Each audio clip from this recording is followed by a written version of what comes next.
Here at K-Bar with the ultimate bushcraft knife. The original, right? Kephart designed this in the 1890s. The one I obtained was probably made in 1916. And it was a revelation. You know, I've been around long enough that they kind of count you how to aha moments come along, but not as often. Yeah. And that may just be because I'm old and not as perceptive as I used they're to not be. going to believe that But it hurts every step you it really take. is one of the. I mean, it's everything you're supposed to be. And you can fly with it, and it's a great defensive You know, weapon. it's about that long, Yeah. and And they don't give you any. and it's comfortable. I mean, he skinned with his, he filleted fish with his, and I've seen it. I've been at the museum, and they were real interested in seeing the original knife. So I got to handle his knife, his personal knife. When that came out, I did not know anything about it. And like during the empty year, I read a lot about it. And it's like this guy went out and created a knife while he was living out there. Oh yeah. And that's, I'm like, okay, I need to get my hands on one of these things eventually. Because if I'm going to call myself a bushcraft or anything, I at least got to do something with go back to the original and see what they do. I tell you, Kephart knew shit. Yeah. He really did. We used to make a machete. Yeah. And they didn't they heat treated it too high, and I told them that. Oh, this might. I'll be in touch. Have a good We show. would have occasional real heavy duty failures. Yeah. I hate to admit that, but it happened. And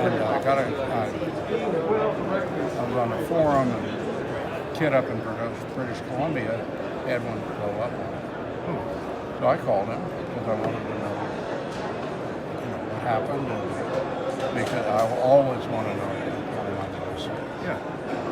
And he said, I don't know what happened, Mr. Becker. He said, I was chopping on a piece of hemlock, and he said, that's a softwood. I'm like, yeah. So, literally 2 days later, I'm in the smallest room in my house reading Kephart. Yeah. And he said, never put your axe blade in a hemlock knot. Good. How are you? Because they're full of silica and they'll screw the blade up. Oh. Now the interesting thing is 25 years before that, I had bought a brand new Plum when Plum was making really good stuff, and I took a small hemlock down, and I put the blade in a hemlock knot, and if this is the axe head, about that much of it went away. Ooh. And I was like, huh? And I'm sitting there and I'm going, Kephart knows. Yeah.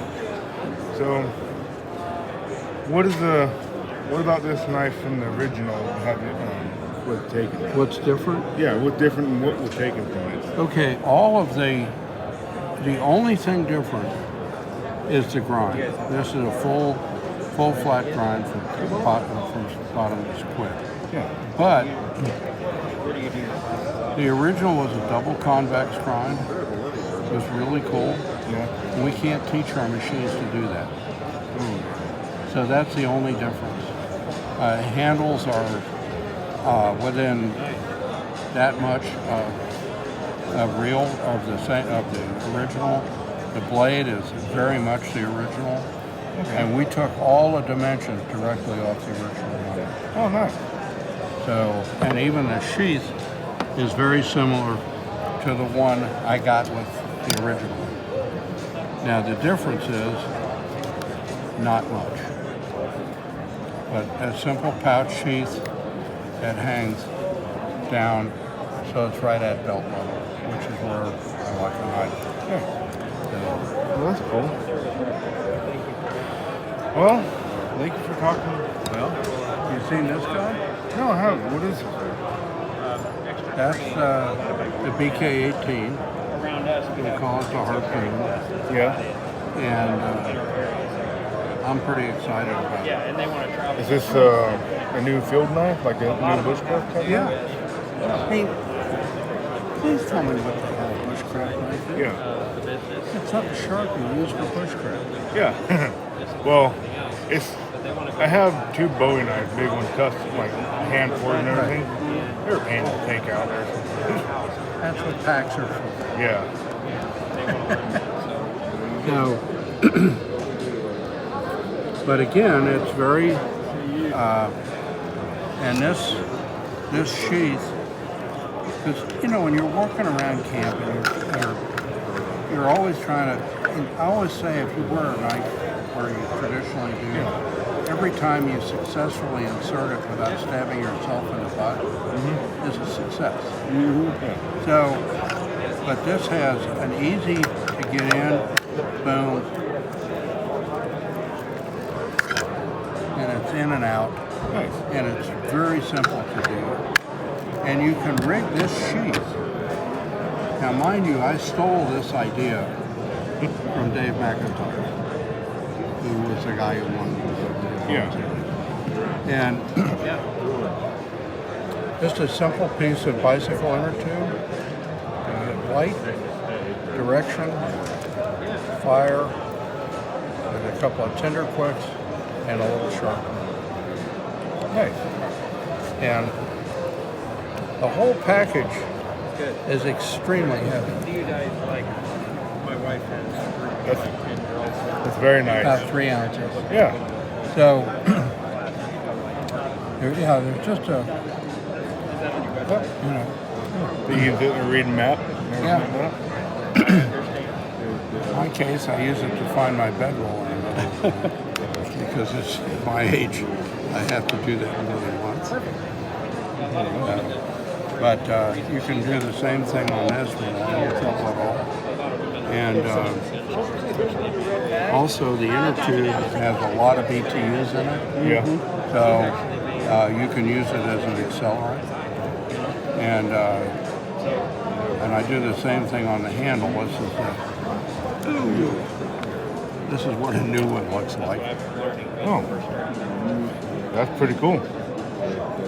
And this one, I have used to split out kindling for about 200, 250 fires. It skinned a bunch of animals, and I've used it a lot for quote bushcraft use. That's pretty cool. Everybody like to see a nice used knife. Yeah. And on top of it, I drove one of these into end grain white oak to where it wouldn't just barely pull out. Yeah. I got over 45 degrees of flux before failure. We don't know exactly how much more than 45 degrees because I was filming as we went. So, That's pretty cool. yeah, for nothing. I mean, weight. No, that's It's very light. absolutely That didn't even feel like a pound. That didn't feel like half a pound. The whole that weighs 2 3/4 of an ounce. Yeah. It's very intimidating to It's very nice. this, you know. So I want to be It's one of my older designs, and this, if I leave my bedroom and I got pants on, Yeah. this is in this pocket. You don't really notice it's there.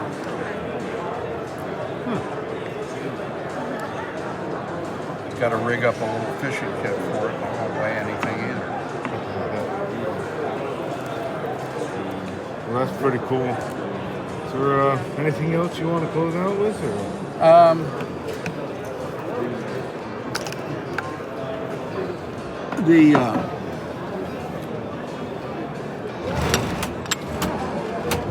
We're talking about Bowie knives.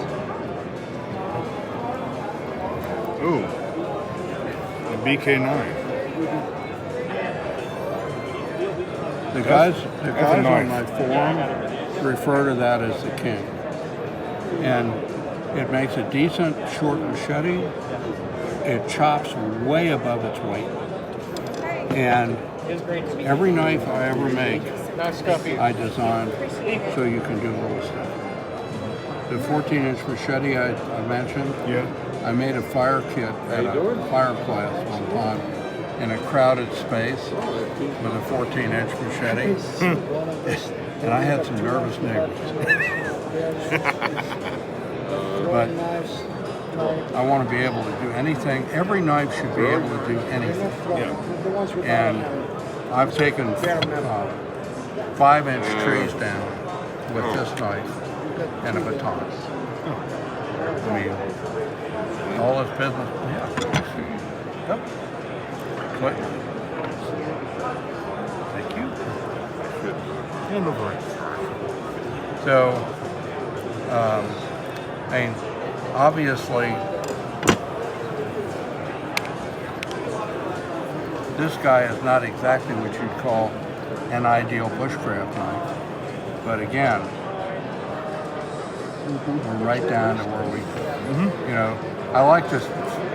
If you've got a big knife, I want to be able to make a steak, crown it, sharpen it, without having to switch blades. So why not?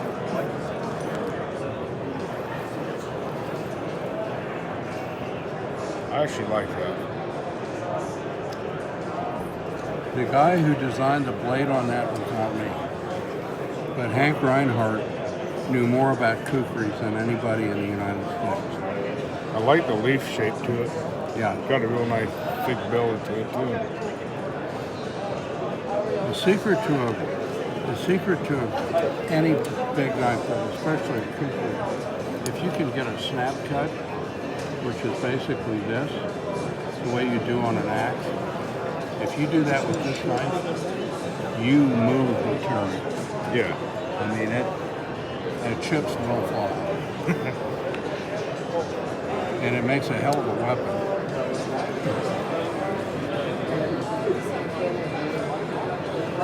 Balance good. Cameraman want to feel this? They're good for concealment.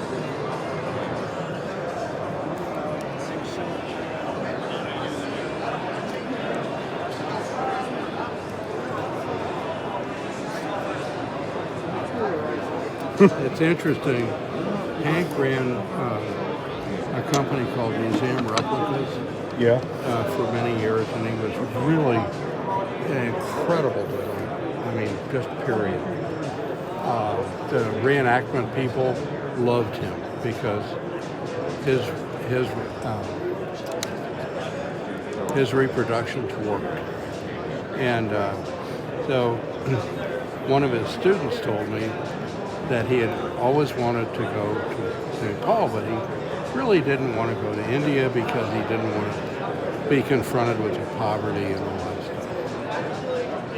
They finally, his company was also Atlantic Cutlery, and they imported all of the official Gurkha knives in the States. So yeah, I got to do it because he loved the kukri. Yeah. So the guys at the plant in India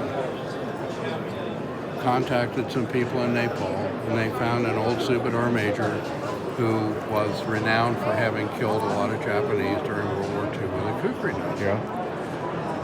So he goes up in the hills, you know, the guru is there, and Hank asked her an interpreter. He said, "How do you fight with a kukri knife?" And the old man said, "Oh, you hit him." And Hank kind of went, huh? And he said, "If that doesn't work, hit him again."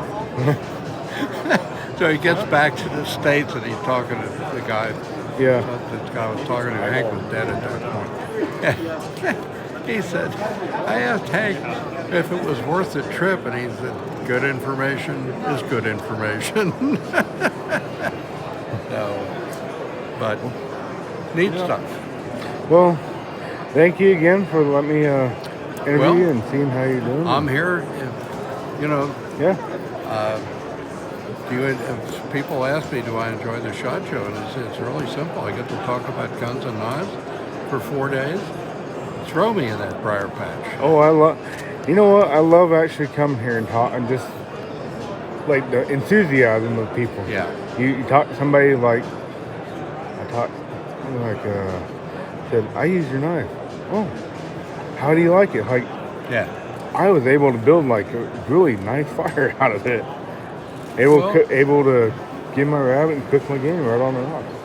It's very interesting to me because the outdoorsy things I've been involved in, I used to design and manufacture mountain climbing equipment. Yeah. Well, people tend to have strong opinions and enthusiasms where that's concerned. In the knife business, if you don't have people who are knife people doing it, they're not trusted very much because they don't have the enthusiasm. Yeah. And a lot of, I mean, you pick up a pound of flour. It's important. But it's hard to get enthusiastic about a pound of flour. Until you make it do. Yeah. And God knows, I've been a knife nut. I have a picture somewhere of me getting my first edged object, which was a plum hatchet when I was 6 years old. Oh. And I'm looking at that thing like it gave milk. Or probably ice cream at that point in my life. Well, And I'm still there. it's a pleasure to meet you finally. Pleasure. And Thank you, sir. thank you for letting us talk, and we'll probably see you maybe around next time.